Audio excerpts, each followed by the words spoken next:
Reverse 1999 is a turn-based tactical RPG gacha video game where you play as Vertin, a young and distinguished gentle lady aiming to uncover the truths behind a series of history-erasing, time-traveling, and reality-warping phenomena known as the Storm, who her mother really is, and why she has 3 different unresolved lesbian situationships. So you have a mother? If you aren't familiar with Reverse 1999, most of the characters and important cast members you see aren't actually considered humans in-game. Of course, this may be fairly obvious with characters like Darlie Claro and Lucy, but a good majority of the ones that look and talk and think and breathe like humans are actually what are called arcanists. But what exactly separates arcanists from humans? Well, first off, arcanists can use arcanum energy to accomplish various tasks with their special skills and innate ability they are born with and can never lose. We are told humans are stronger and intelligent. Arcanists, on the other hand, are irrational and spontaneous by nature. But is this really true? Let's take a look into arcanist history, the institutionalized oppression of them, as well as the correlation to racism. But first, I would like to quickly thank Maraku for their great help in doing a lot of the research portion of this video, and I wouldn't have been able to upload this nearly as quickly without them, so thank you, Maraku. An in-game loading screen tip declares that there once were many arcanists, and now there are few. This arcanist decline over the course of many decades and centuries is not an unfortunate accident, but rather a deliberate hatred pointed towards them, human versus arcanist, ordinary versus extraordinary. So, let's get into a source perpetuating this anti-arcanist propaganda. The School of Primary Defense of Mankind, or simply SPDM, is an educational establishment under the St. Pablo Foundation, hereinafter referred to as simply the Foundation, which takes in children from all over the world to teach, prioritizing obedience, rationality, and stability over all else. The SPDM's black and white diamond check patterning stands for the unchallengeable order which serves, by their motto, the welfare and peace of mankind. The vice president and, technically sole leader at this point, of the St. Pablo Foundation is none other than Constantine, who, according to a Reverse 1999 Facebook post all the way back in 2023, has been committed to everything about this great white institution, whatever the cost may be. If the takes in children from all over the world part doesn't immediately set off alarm bells in your head, then I'm not sure what else I can really say. Also, they low-key throw children into jail cells with pseudo-torture treatments. But how exactly does the SPDM perpetuate propaganda? In the first stage of Main Story Chapter 3, Novelis es Sexes por Rien, we are shown the 2 characters Sonata and Matilda in their youth. They are answering questions in an SPDM class. The question presented is basically as follows. Describe the historical events which followed after the fall of the Roman Empire.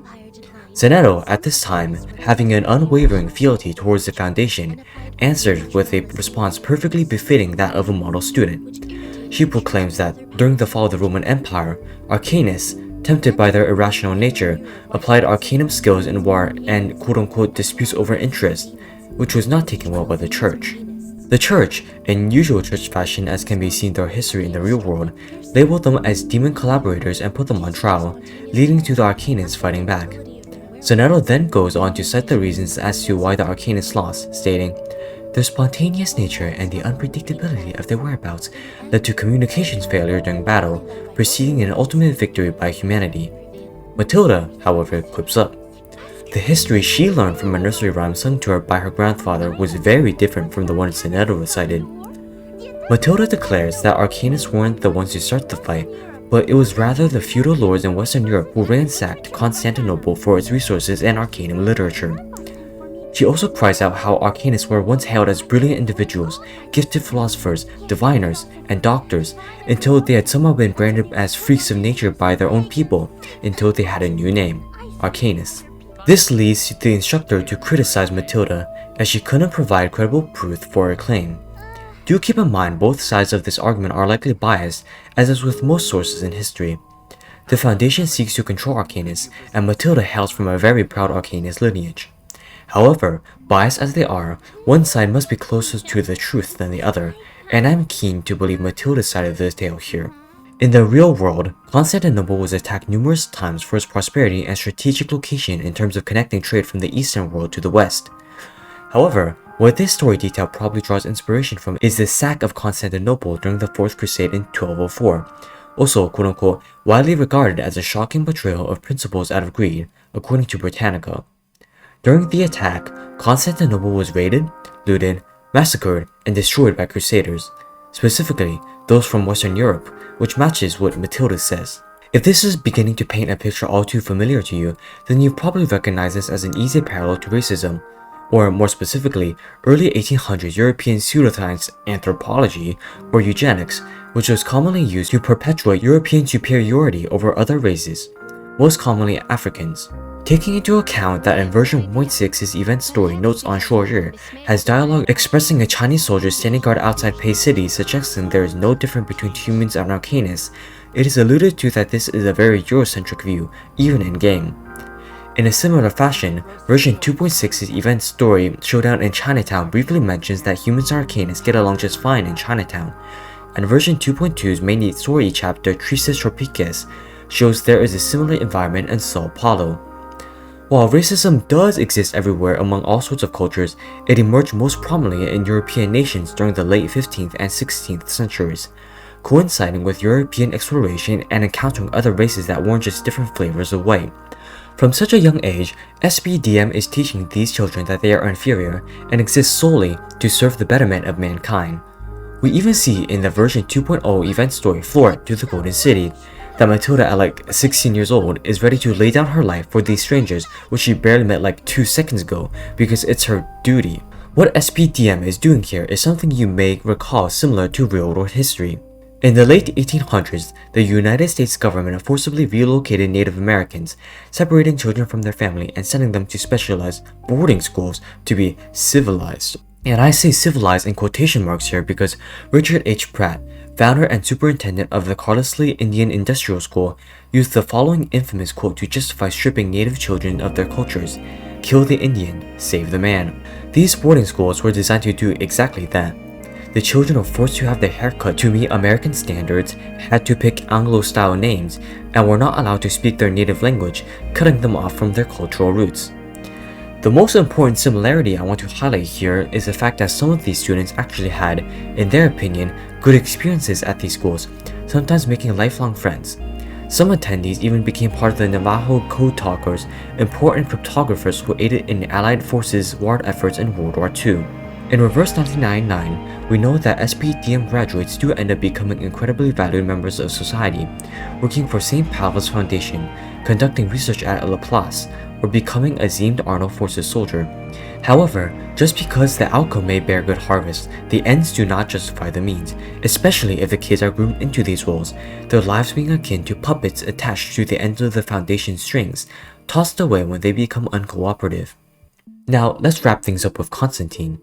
As you may have guessed, Constantine's name comes from the real-world former Roman Emperor, Constantine the Great. He is also the one who inaugurated Constantinople, which is why I think BluePog chose to use this historical tidbit in the aforementioned SPDM flashback. Of course, as the vice president of the Foundation, Constantine already bears some guilt for all the Foundation's actions. Her role, as we have seen throughout this story, is not entirely active, but much more than just a passive onlooker, more so like a secretive plotter, or a chess player behind the scenes. Again, in the third main story chapter, we see Vertin and some of her friends in a series of events who defy the Foundation's wishes, including singing a forbidden song at the parade ceremony, ultimately culminating in a plan to escape SPDM and see the outside world for themselves. However, what they didn't account for was the storm. If you weren't aware, Vertin is a special individual in the sense that she is completely immune to the storm and its effects of just wiping people from existence. However, because she is immune, she didn't realize its harmful effects when she had once reached her arm out into it, thinking it was completely safe. Thus, she leads all her friends into the storm, rushing towards their doom, the smile still on their faces as they get turned into Fortnite reboot cards. And Constantine knew all this. She knew of the children's plans to escape, she knew of Vertin's storm immunity, and she knew all the kids would be sent to their deaths if she didn't intervene. And she didn't do anything because she wanted to teach Vertin a lesson and for Vertin to become the Foundation's timekeeper, taking up this mantle to forever pursue a fleeting sense of peace. The Timekeeper. Checkmate. In conclusion, I hope you understand where I'm coming from with this analogy for racism. Also, I finally got an actual mic, more so for gaming than recording videos, but fingers crossed the audio for this video comes out much better than before. Sorry for sort of clickbaiting with a thumbnail and not talking too much about Constantine, but in my defense, this whole video was originally meant to be one tiny section in a video about Recoleta, but I cut it out to make an entirely different video for timing purposes. Thank you all. If you like this video, please like and subscribe. Have a nice rest of your day, and peace.